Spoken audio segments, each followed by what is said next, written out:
Is het David versus Goliath, de rechtszaak van vandaag tussen de milieuorganisatie en chemieconcern Sabic over de lozing van vervuild afvalwater. Wij willen dat Sabic stopt met PFBS in de Westerschelde lozen. Dan hoeven wij het niet meer op te vreten als het over de dijk waait. En verder in deze Zeeland nu. Zeeland is een wereldkampioen rijker. En Middelburgse hond blijkt van onschatbare waarde.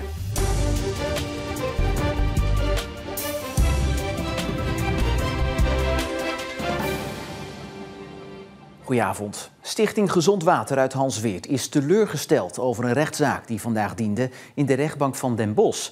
Ze willen dat plasticfabrikant Sabic in Bergen-op-Zoom stopt met het lozen van PFAS. Maar de stichting vreest dat economische belangen voor de bestuursrechter uiteindelijk zwaarder zullen wegen dan het milieu. De Zeeuwse stichting Gezond Water stond vandaag in de rechtbank tegenover plasticfabrikant Sabic uit Bergen-op-Zoom. Wij willen dat Sabic stopt met PFBS in de Westerschelde lozen. Dan hoeven wij het niet meer op te vreten als het over de dijk waait. Via een kilometerslange pijplijn loost Sabic de giftige stof in de Westerschelde bij Waarden. Dat is de laatste jaren sterk afgenomen, maar niet genoeg, vindt de stichting. Wij vragen aan de bestuursrechter of hij een verbod uit wil spreken voor het lozen van alle PFAS, zowel naar lucht als naar water als naar bodem. En dan met name naar water, omdat het over de watervergunning gaat. Over 2 weken doet de rechtbank in Den Bosch uitspraak. Vanaf vandaag valt hij bij alle 17-jarigen in Nederland op de mat. Een brief van Defensie. Het is de tweede dit jaar met een oproep over de dienstplicht. Verschil met de eerste brief is dat er nu ook een online vragenlijst bij zit. Het doel is om meer jongeren te interesseren en zo het aantal mensen bij Defensie op te krikken. Maar lopen Zeeuwse 17-jarigen eigenlijk warm voor een carrière bij Defensie? Nou, liever niet. Lijkt me niet wel leuk of zo. Liever niet natuurlijk. Ik denk het wel, maar nog even vragen wat mijn moeder ervan vindt. Ja, ga ik iemand neer moeten schieten? Ik neem aan van niet, zeg maar. Waar sommigen nog twijfelen, zijn anderen al een stuk verder in het proces. Ga jij die enquête invullen? Ik heb die al ingevuld.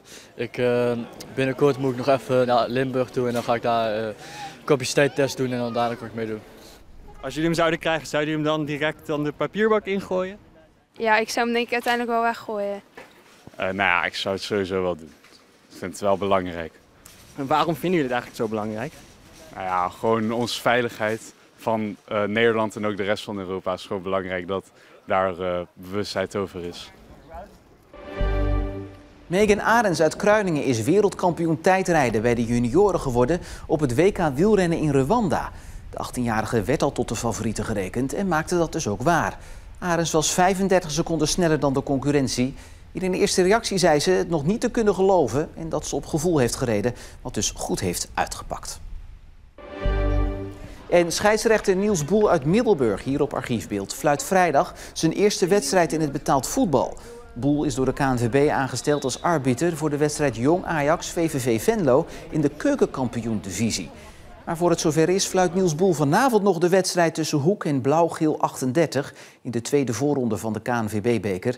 En behalve Hoek moet ook Kloetingen vanavond spelen. En die 2 wedstrijden zijn vanaf 7 uur vanavond live bij ons te volgen via de radio en via een live-vlog bij ons online. Het uitzicht wordt verpest, de landelijkheid gaat verloren en er komt meer verkeer. Dat zijn de zorgen van bewoners van buurtschap Abbekinderen over de nieuwbouw van het ziekenhuis van het ADRZ in Goes. Als de zorgen niet worden weggenomen, zijn ze bereid om naar de rechter te stappen. Ja, want als het hier voor de deur wijzigt, ja, dan zal ik zeker juridisch gaan kijken wat ik daartegen kan doen. En ook tot de laatste snik me daartegen gaan verzetten. Er komt een nieuw ziekenhuis in Goes. Het wordt gebouwd naast het bestaande ziekenhuis op grond die nu nog onbebouwd is. Het wordt niet alleen moderner, maar volgens omwonenden ook veel groter en hoger. Bij dat gele veld, zeg maar, daar halverwege, daar komt het ziekenhuis al. En daar wringt de schoen. In het landelijke Abbekinderen, een buurtschap van zo'n 6 huizen ten oosten van het ziekenhuisterrein, zijn omwonenden niet blij met de komende verandering. Landschap wat verdwijnt. Hè. We wonen natuurlijk erg landelijk. Het is een buurtschap, Abbekinderen. Dat is ook in het verleden voor gevochten. Ja, dat verdwijnt en gaat op in een bedrijfachtig terrein, als we het mogen geloven. De bestemmingsplannen die ze willen wijzigen. Wat is uw belangrijkste bezwaar? De hoogte van het gebouw en dat het toch wel veel meer dichtbij schuift dan dat nu is, zeg maar. Al in 2029 moet het nieuwe ziekenhuis gebouwd en operationeel zijn. Voor Zeeland is het een voorziening van levensbelang. Kijk, dat er een ziekenhuis komt, het algemeen belang, dat snappen wij ook wel. Maar rondom het ziekenhuis de invulling, daar vinden wij echt wel wat van. En wij zullen ook niet zonder slag of stoot zomaar akkoord gaan met dit soort zaken. Wij gaan er toch behoorlijk wat op achteruit eigenlijk qua zicht. En, dus ja, dat is ons bezwaar. Buurtschap De Groe ligt ten zuidwesten van het nieuwe ziekenhuis.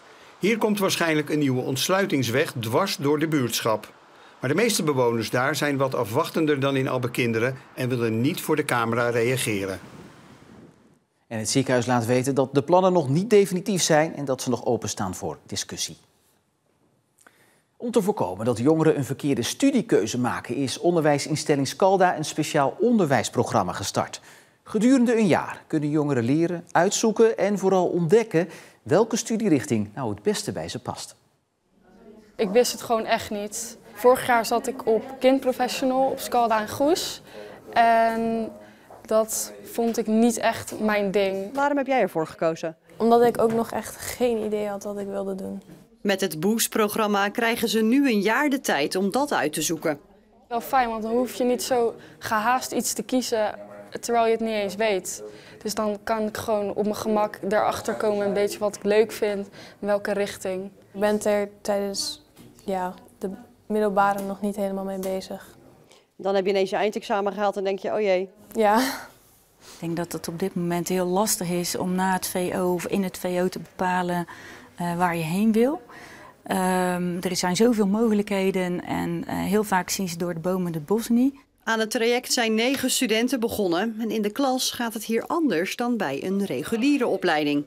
Nou, in principe gaan we geen lessen geven, maar is het echt puur maatwerk. Dus echt werken van, waar zit jouw energie?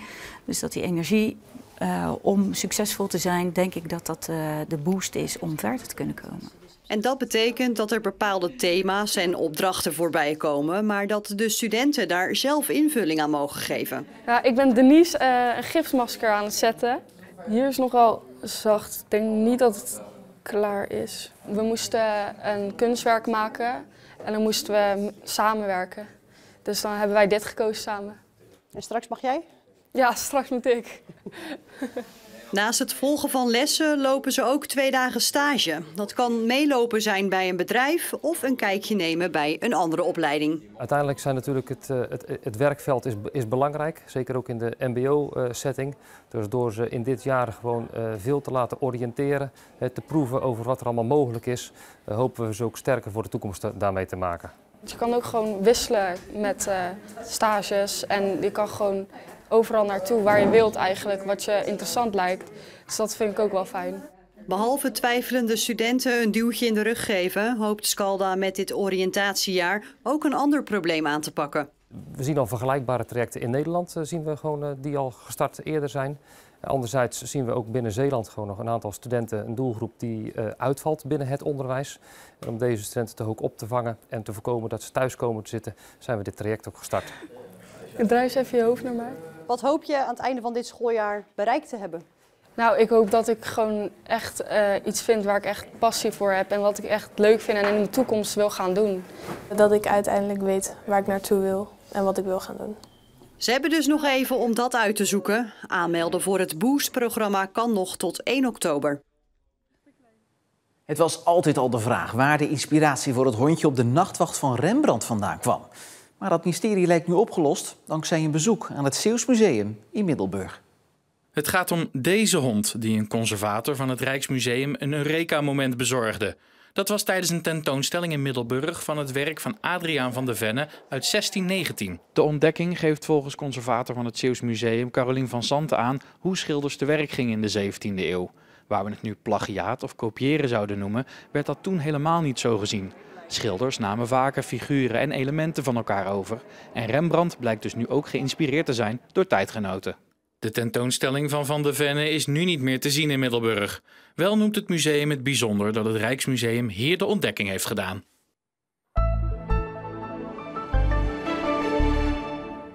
De zon had er vanmorgen nog zin in, maar vanmiddag nam de bewolking het over. Bleef overigens wel droog. Morgen vooral in Zeeuws-Vlaanderen nog kans op bewolking. Verder in de provincie meer zon bij maximaal 16 graden en een matige tot vrij krachtige noordoostenwind. Maar vanaf donderdag meer zon en ook hogere temperaturen. Nog even geduld dus. En tot zover deze Zeeland Nu voor vandaag. Nog een hele fijne avond.